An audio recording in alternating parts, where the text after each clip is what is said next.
Hello, everybody. This is Dr. Diana Wiley, your host of Love, Lust, and Laughter.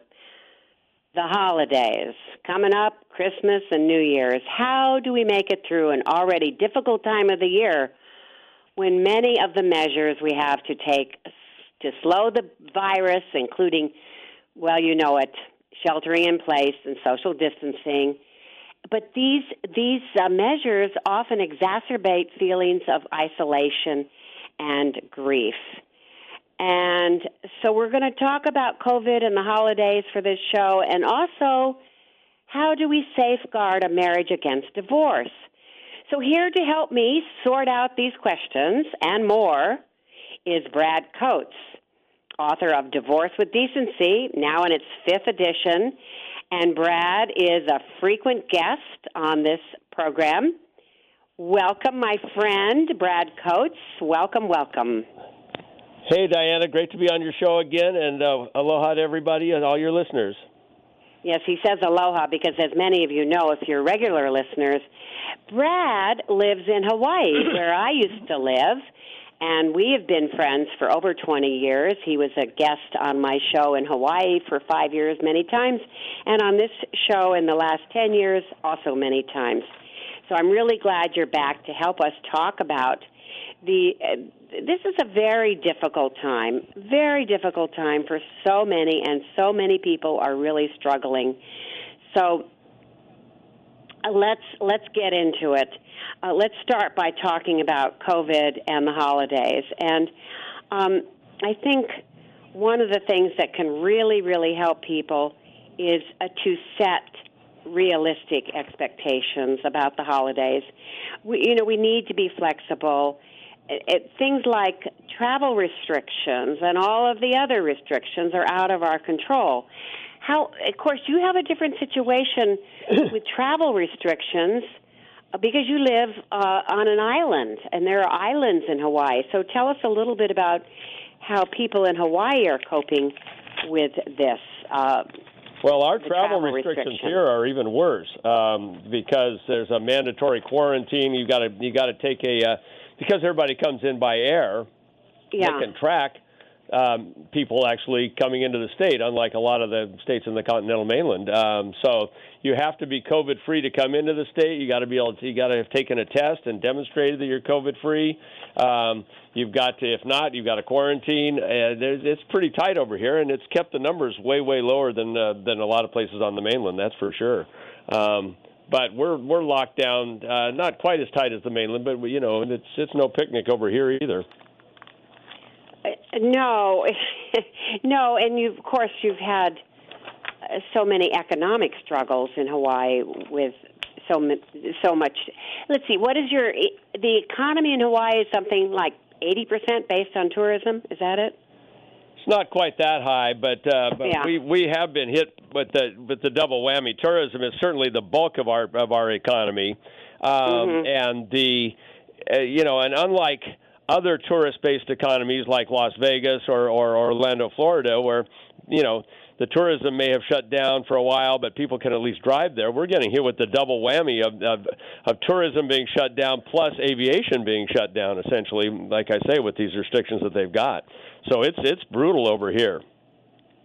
And the economics are brutal. The COVID numbers are not quite as bad. Because, I'm sorry, what, Brad? I talked over you.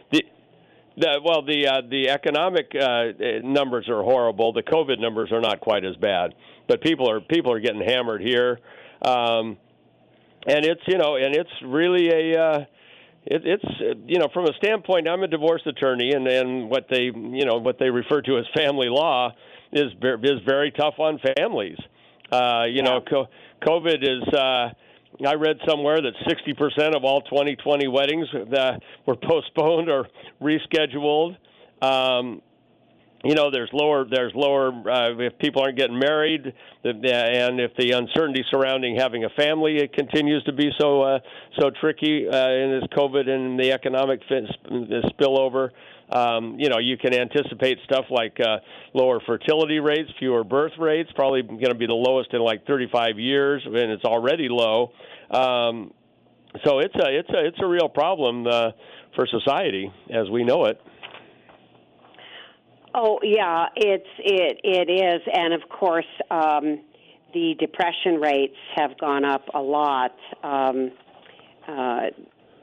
There's, let's see, a recent study found that the COVID-19 pandemic has tripled the rate of depression in all the demographic groups in the United States.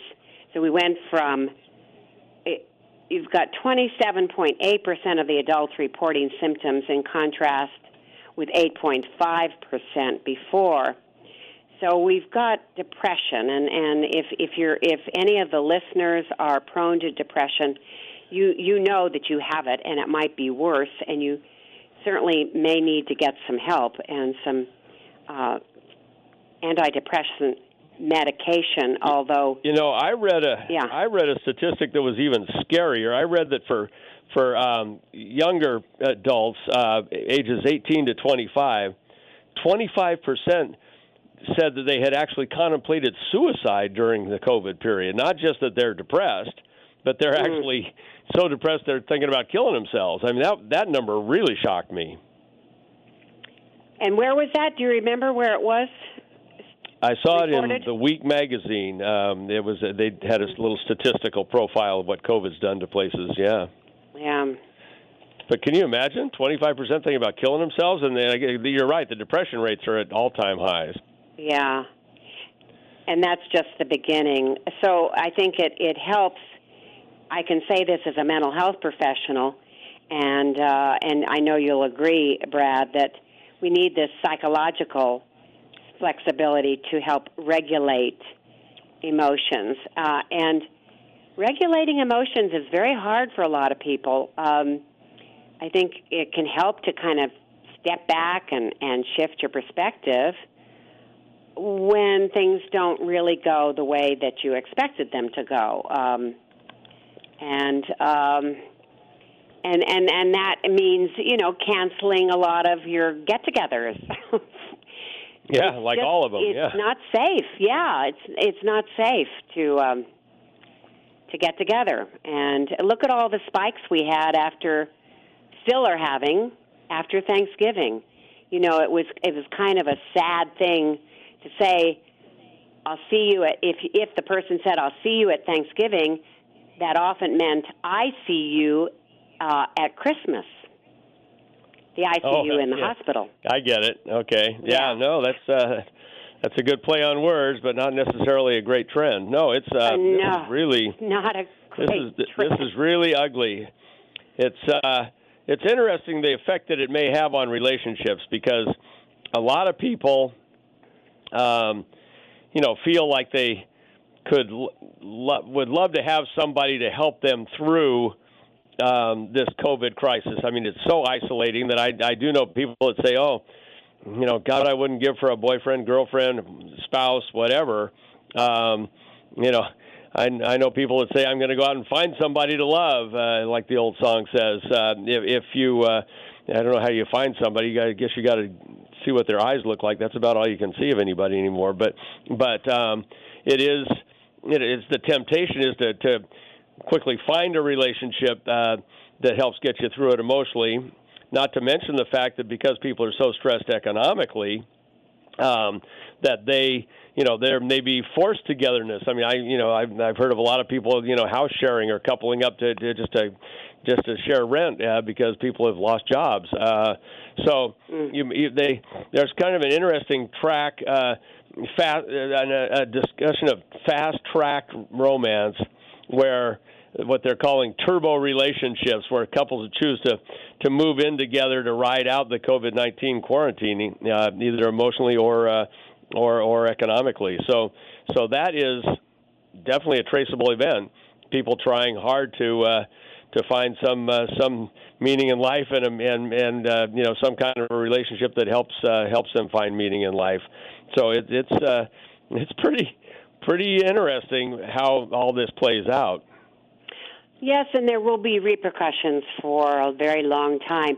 But just to go back to what you said a few minutes ago, the online dating services are actually quite busy. And oh, yeah. Yeah, so that's one way to meet people. And I have a close relative who met his now girlfriend that way. And so apparently the Match.coms and everything are spiking in numbers because that's the only way to meet people now. Yeah, I mean, it's always been it's become the preferred approach for all the millennials, and for over the years it's been growing, but now it's like exponentially exploding. Yes, that's right. And I think for those who are sensible, it slows down the whole courtship business.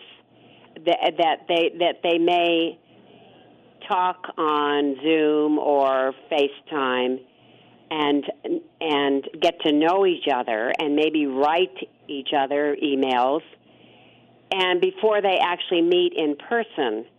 And I think a good question for somebody who's single and doing this is what does social distancing mean to you? That question, because some people are very relaxed about it and taking chances and getting COVID or exposing an older relative to it. So, what does social distancing mean to you? And so that'll give you an idea if you're single. If you want to if this person has the same values as you do in terms of taking care during this time and being responsible. I think speaking of care, I think practicing self-care during this time is really, really important. We always hear it, but we should do it. Sleep well, eat well, get plenty of exercise, and then I would add, of course, and this won't surprise you, Brad, and have sex. More? Yeah, I knew sex would fit in there somewhere. Yeah. I mean, it helps combat stress. Touch is so important to manage stress. And actually, the immune system benefits, too. There have been a number of studies that show that the immune system is increased with frequent sexual relations. The IgA, which is part of the immune system, goes up with sex. So there are lots of reasons to have sex, but we'll kind of get to that later in this show when we're going to talk about safeguarding against divorce, because the lack of sex, as we've discussed on this program before, contributes a lot to a divorce, the lack of sex. What did you say in the last program? The three most common reasons. We'll jump ahead a little bit to divorce, but then I want to come back to the holidays and COVID. The three main reasons for divorce? Well, certainly three of the main reasons are money, family, and sex. That's right. Money can be too much or too little. Sometimes if you haven't got enough money and can't and one side loses their job and the other partner doesn't want to support them for much, as long as they might have originally hoped, then they start going their separate ways. Even too much money can be dangerous. You get somebody who's got too much money, they think they're entitled to go visit Jeffrey Epstein on his private island. Worst case scenario. Oh my goodness, yeah. Sex is the same thing. It can be too much or too little. If you have differing sex drives, that's tricky. If you have too little sex, sex is one of the great things that holds couples together. But if one side doesn't want sex as much as the other one, that can be a problem. Or too much of a sex drive and you start looking for sex outside the marriage, that's not good. So too much can be a problem, and so can too little. And then, of course, family is the tricky part. Trying to raise kids in cross-generational houses. Step-kids from a first marriage have long been cited as the primary reason for divorce in second marriages. If not everybody's able to pull off a Brady Bunch kind of configuration. A lot of times, stepkids become a real irritant in a marriage, and trying to get everybody to work that way. Even the decision whether or not you want to have kids, how you want to raise them. Fights with the in-laws. There's all kinds of ways where family can be a flashpoint as well. So I would say sex, money, and family are three of the biggies. And then the other one is that women always cite is communication. Women. It's been well established that women are much more serious about their levels of intimacy and communication than are guys.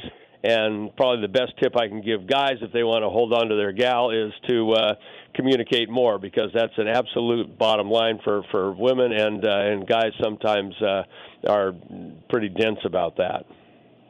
They are, and since you've gotten into this now, let's jump ahead a little bit and make this a more formal discussion, in that we'll talk about ways to safeguard your marriage against divorce. And communication is tied in with be a cheerleader for your spouse.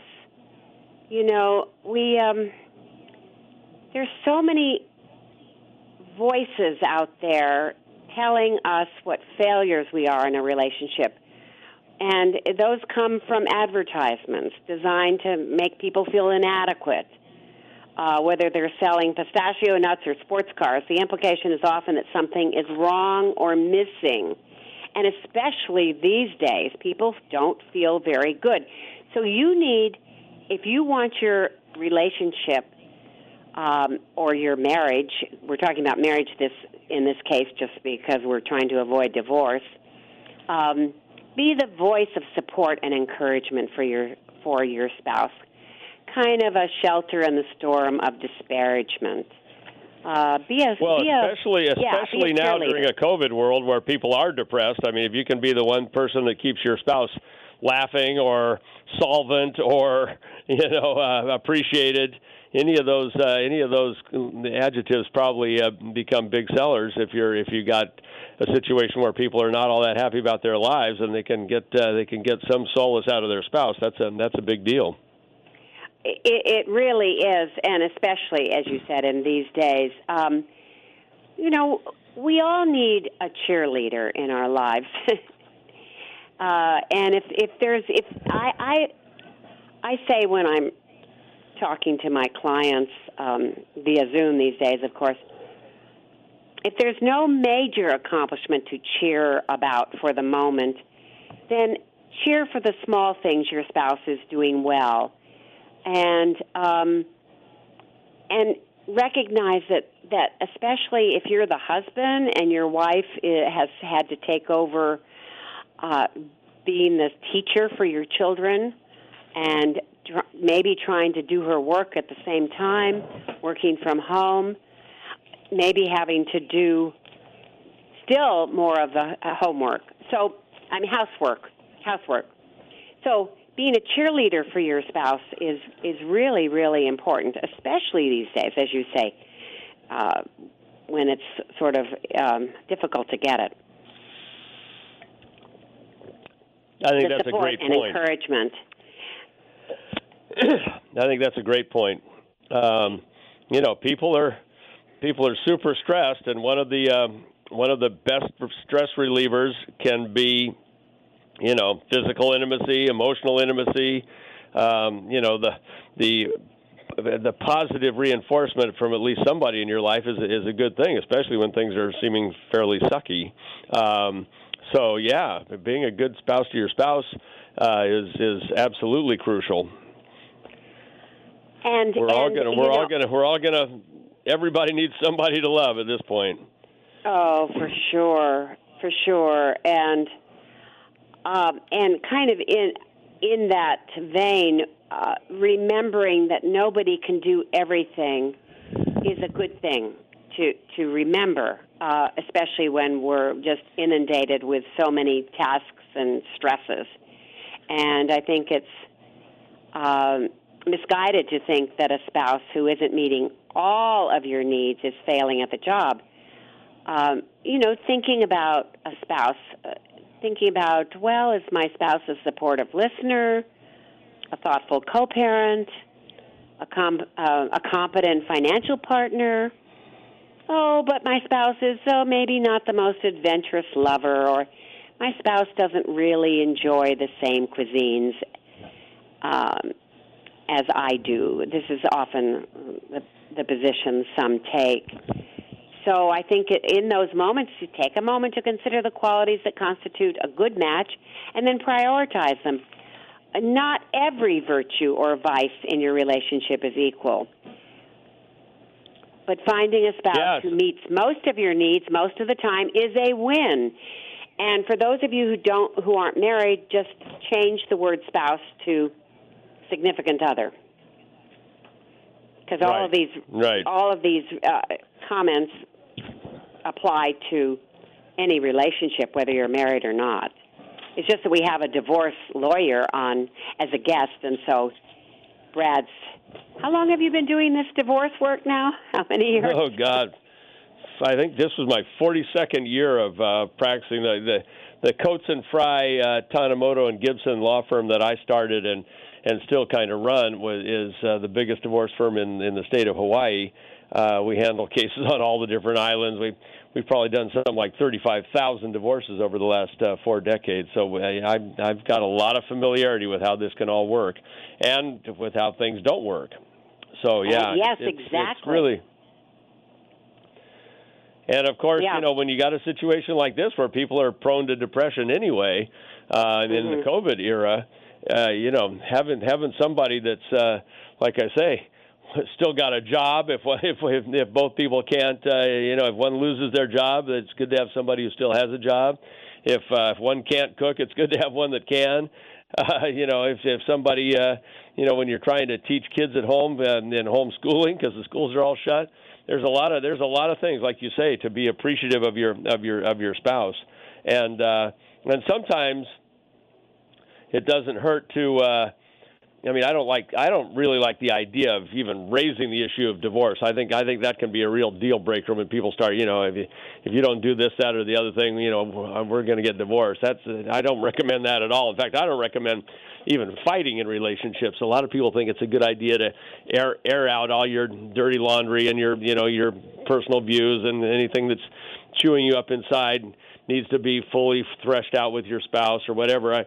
I'm much more of a swallow hard and leave well enough alone kind of guy personally, but it's not a bad idea sometime to realize what the alternative of divorce really is, which is half time with your kids, 50% of your net worth, your wealth, having to do everything all yourself, having to live alone. As much of a pain in the ass as some spouse can be to live with, it's a whole different set of equations to have to live on your own. Some people thrive on it. Other people, really that in and of itself is enough to make them depressed.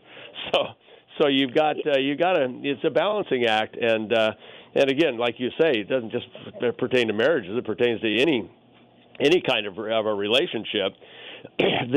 The cohabiting aspect is an interesting aspect of all this thing, because you've really got this situation, like I say, these turbo relationships where people are moving quickly, sometimes more quickly, into relationships that they might have taken more time.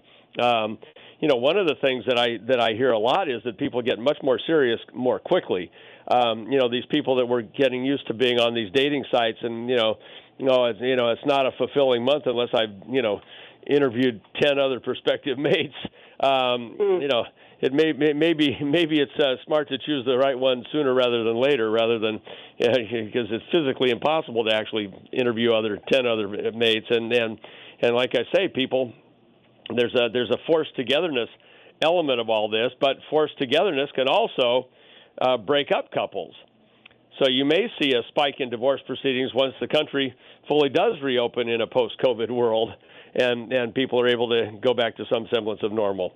It's going to be interesting to see how this all plays out. It's going to affect the birth rate. It's going to affect the divorce rate. It's going to be an interesting aspect of this whole thing, because oftentimes in any dating relationship, the first few weeks or months are typically considered to be the most magical.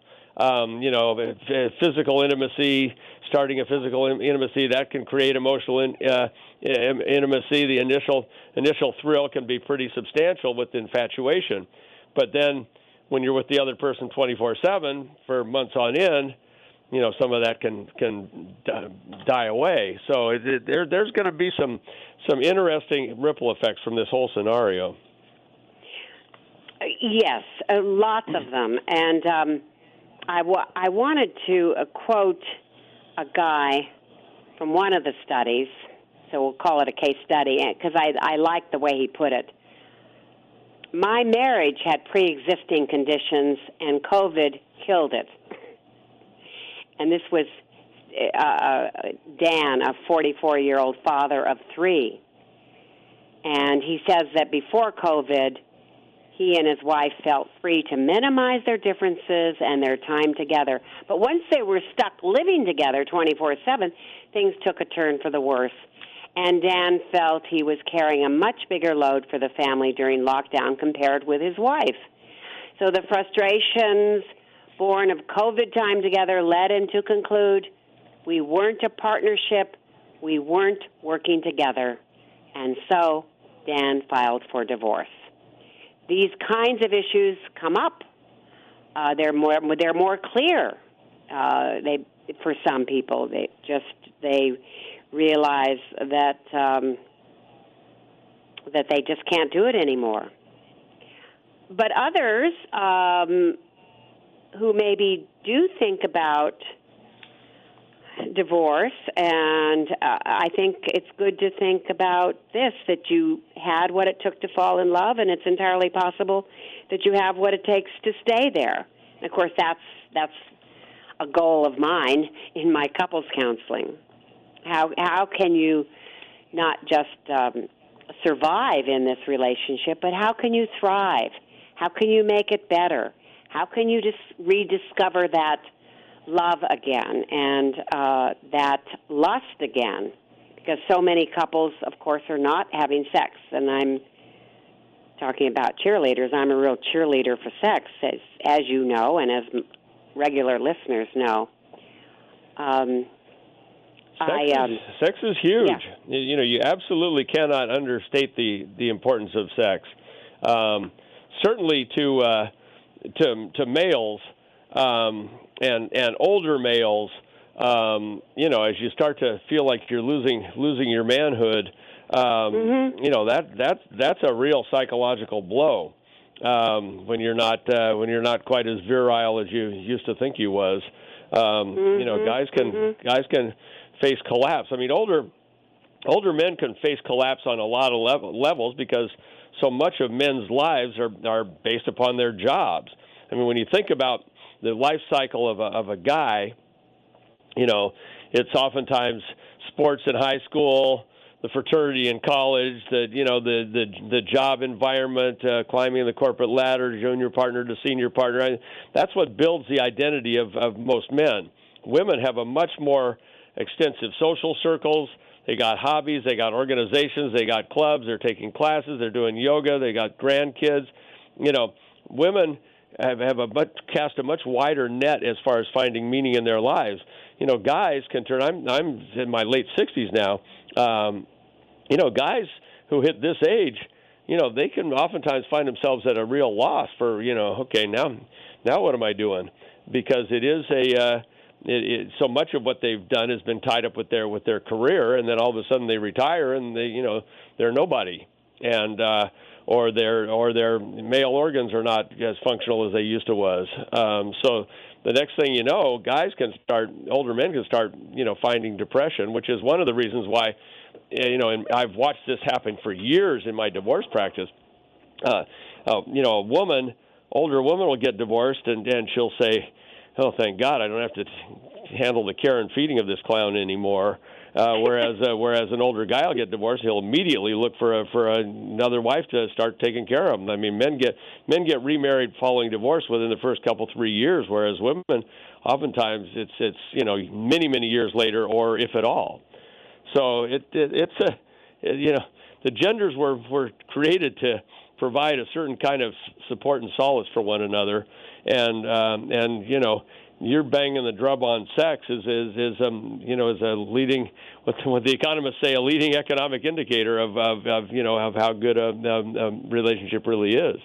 So I've always thought you're on the right track by making such a serious point of that. I mean, it's not the only thing in relationships, but it's a big thing.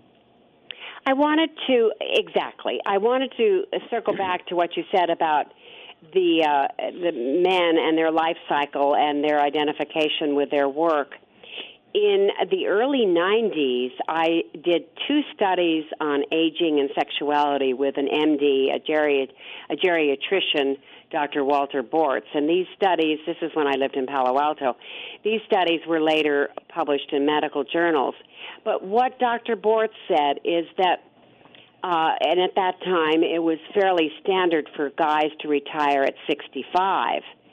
And so he said so often he had to sign death certificates for men about a year after they had retired.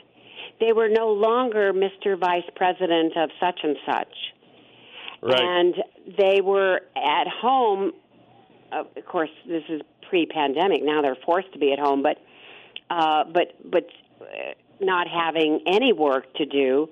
And it reminds me of the woman who said, the wife who said, looking across the breakfast table at her husband, her newly retired husband, "Honey, I married you for better or for worse, but not for lunch every day." And there's too much togetherness. So you're right, that loss of identity with retirement, and we're talking pre-pandemic as well as pandemic, because men are still retiring in pandemic times too, or they've lost their job. I mean, it actually could be even a bigger problem, because now you've got people being involuntarily retired. That's right. That's right. They've lost their job, or they're involuntarily retired, and that is.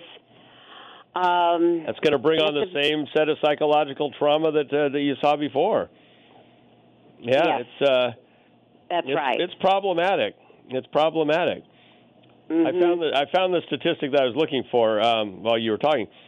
Amongst the previously married women, 65% say they're not interested in taking another spouse, whereas 65%. Guys. Mm. Yeah.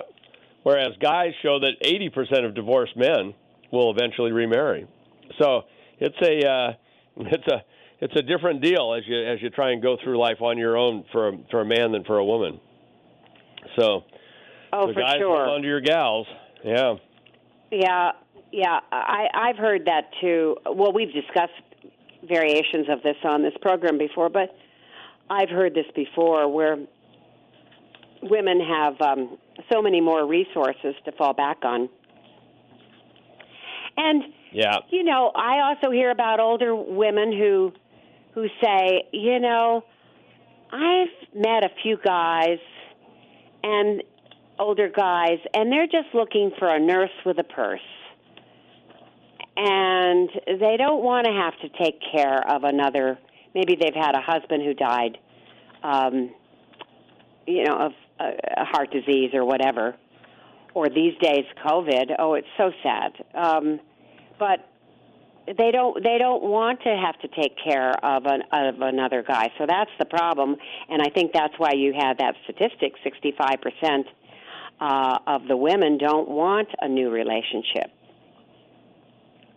Yeah. I think it's too bad, of course, because even if we don't have a marriage, we could still have a nice relationship, and that's sexual, because being sexual really helps with skin and everything else. Rosalind Russell said, "Sex and joy is my best cosmetic." Remember Rosalind Russell? I mean, not that you. I'm old enough to remember her.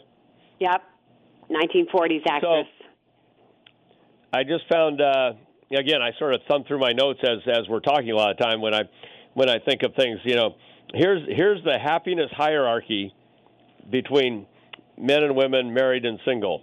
That the happiest in the happiness hierarchy, are married men. They're the happiest. Yes. Next comes single women. Yes. Then comes single men. And last, the least happy, are married women. So right. So it is the nurse with the purse is she's not thrilled with the situation a lot of the time, and so you can see, and it's funny because in old school, I can't speak for these younger kids nowadays, but when I was completing college, I mean that was the holy grail, was women wanting to find the right husband as they came out of their 20s, and it's totally changed now. Totally changed.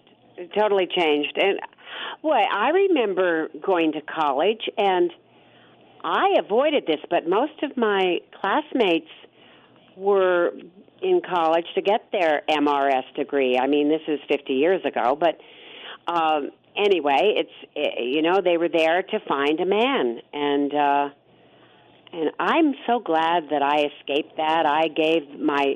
I gave a pin back to a guy who really wanted, that in those days it was engaged to be engaged if you got the guy's fraternity pin. Right, so I gave it back, and I said, nope, I'm going to be single. And as it turned out, I was single all through my 20s, and I grew up a lot during that time and got to travel and have adventures and really experiment with my sexuality, which I think it led me to my profession. Because I'm such a believer in that our sexuality is core to who we are, and it can bring us so much joy if we go about it the right way and be open and talk to our significant other about sex and share how your needs might have changed over time, because I really feel that a significant other is not stupid or failing to pay attention to your needs just because he or she cannot read your mind. Some people have that expectation. If you really loved me, you'd know what I want every single minute. And it's like going on a treasure hunt without any clues. I mean, really. Yeah, true story. Yes. So there So are take relationships seriously, have plenty of sex, and everybody stay healthy during this pandemic. You got there's a couple things you would not have wanted to be the last person to pick up. We always used to joke about how you wouldn't want it to be the last person to get arrested for marijuana just before they legalized it nationwide. And it's totally legal now where you are in Washington, and yet those of us that smoked pot during college, you could have been arrested and it could have ruined your career. And to this day, you could still, if you're in the wrong jurisdiction, you could still be the last person to get arrested for marijuana before it becomes legal. The other thing you don't want to do is be the last person to catch COVID before they get the vaccine. So that's take such care. a good point, Brad. I'm so glad you mentioned that, because just because we have the vaccine and they just started inoculating people, frontline people today in Washington State where I live, you probably won't get them quite as fast in Hawaii, although maybe they get it on an airplane. But anyway, just because we have vaccines that have started doesn't mean we can let up on, in my view, on wearing masks and social distancing and not hosting parties and not getting together with large numbers of people. That's just stupid. And I have to say, I don't ever let this show become political, but I'm going to now. I can hardly wait till we have President-elect in the White House, January 20th, because then we'll have a program that's more cohesive for fighting COVID and doing sensible, smart things. So that's how I feel about that. We've got to remain vigilant. Yeah, wouldn't that be terrible? There are going to be a lot of people that are going to get COVID before everybody's vaccinated. A lot of people. And we can prevent that by wearing masks and doing the social distancing. And it's hard. It's really hard. We're so lucky if we do have a significant other that we can quarantine with. And that's why the subtitle of my book, I had to bring that up, Love in the Time of Corona, the subtitle is Advice from a Sex Therapist for Couples in Quarantine. So, and Bradley Coates, I think that's a great one. Have a blurb on my book. You I have love your book. I love your book. I read it cover to cover, and I think it's great. And I hope people will read my book, Divorce with Decency, in one of its 5 editions. There's a lot of institutionalized knowledge, if you know where to find it, about relationships, about COVID, a lot, and the tie-in between the two. So I hope your listeners are going to get some useful information out of this, and I hope everybody stays vigilant. Yes, exactly. And, some people are kind of still not believers in COVID, and I think that's hard to believe that they, with all the photographs that are taken in the hospitals and the trucks that carry people who have died to the morgue. I mean, the statistics are shocking. We've never been through anything like this, obviously. And I don't think many people are alive these days who went through the 1918 Spanish flu. And those folks didn't have all of the visuals. Creative about getting together with people and not endangering others. Don't you think so? We can be creative. Be creative. That's right. And procreative. Yeah. Like I say, we're going to have an interesting. Period where the birth rate's going to drop substantially, and when you run out of younger people in society, fewer children will mean fewer consumers. So it's going to change the whole economy. 34% surveyed want to delay pregnancy or have fewer children as a result of the pandemic. So this is going to structurally change things, and we've already got a very low birth rate. The birth rate in the U.S. hit a 35 low last year. So the 35-year low last year. So we got issues that are going to come out of this pandemic that are going to restructure society, and it's going to be interesting to track where it all goes, because this is no joke. In terms of coping, we have to give ourselves space and grace to grieve, because we're losing a lot. We're losing a lot. We have lost a lot. We continue to lose a lot. So I would say we can lament the loss, but it should not stifle us completely. So you might even say, I'm going to allow myself to feel sadness for 30 minutes, and then think, okay, what can I do differently this year as we come up to Christmas and New Year's? So we need to find new ways to celebrate and spend time with loved ones, and we can do that. And we've come to the end of the program. I think the producer just whispered in my ear.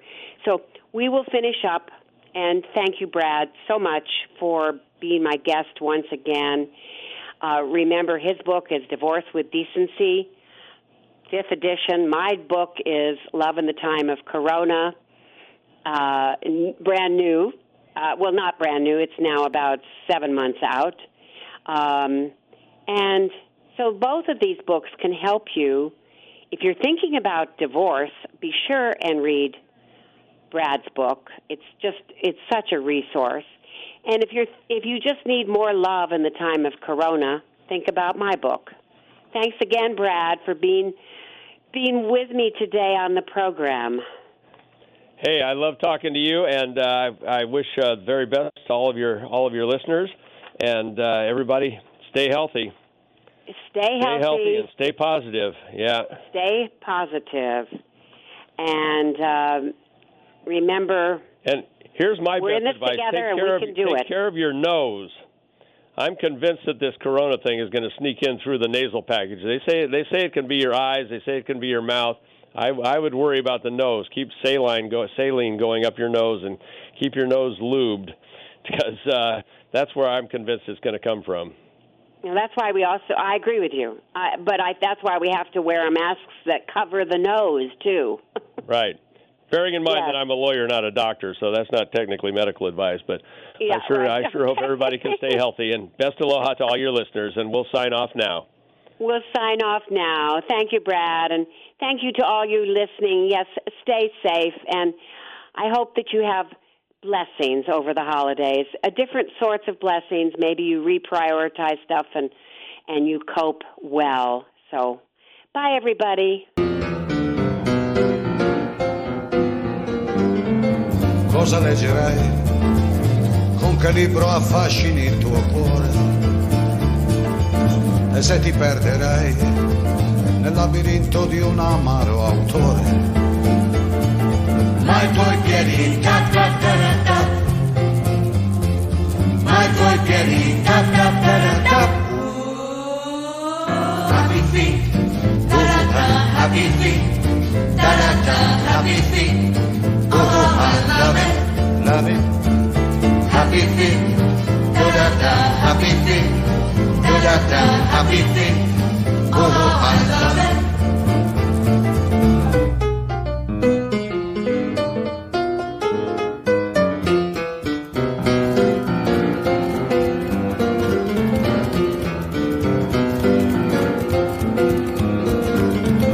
Telefonerai probabilmente a me tuo schiavo d'amore, ti divertirai, che traguardi vuoi farmi trovare, ma i tuoi piedi tap tap tap tap, ma i tuoi piedi tap tap tap tap. Happy feet, da da da, happy feet, da da da, happy feet. Oh, I love it. Happy feet, da da da, happy feet, da da da, happy feet. Oh, I love it.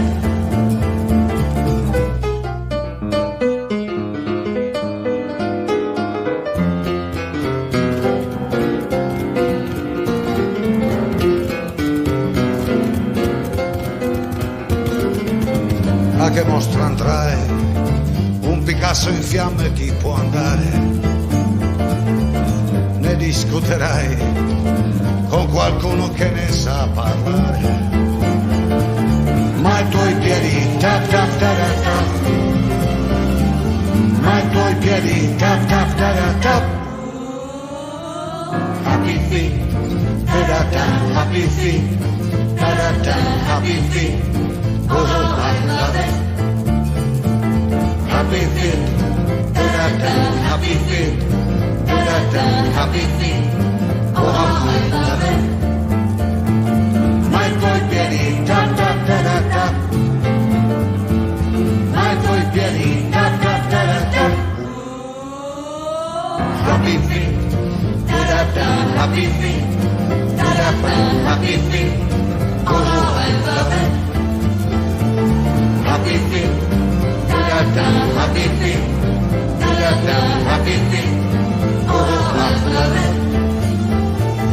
Happy feet, happy feet.